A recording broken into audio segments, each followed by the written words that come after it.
Hey, this is Kelly from paperbeadrollers.com with a quick paper bead rolling tip. So I had a question in the Paper Bead Fanatics group today about what do you do when you have the thinnest bead roller, which is the green one, and you have a piece of paper you want with a very tiny hole, but the paper is too big for the tiny slot in here. How do you fix that? So I'm going to show you how to do that real quick. I grabbed a Post-it note that I happen to have on hand, and I'm going to take just a little bit out of the sticky part right here and cut it. Just a little piece, that's all you need. And I'm going to wrap it around my end. And I want to leave so there's quite a bit here so that it has some grip.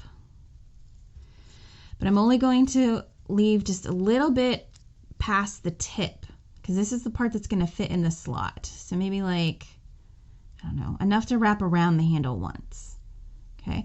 Make sure that your Post-it, the part that you cut, is inside the edges of the bead though, because you don't want it to show, especially when you've got such a contrast like this bright pink and black. You don't want that showing at the edge of your bead.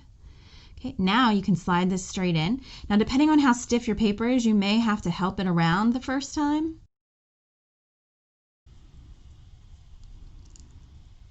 And there you go.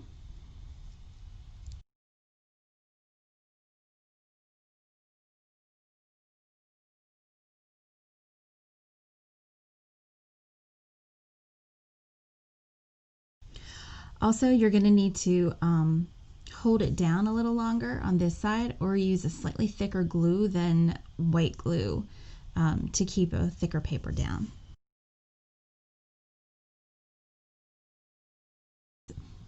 And that's your quick tip from paperbeadrollers.com. See you over in the Paper Bead Fanatic Facebook group.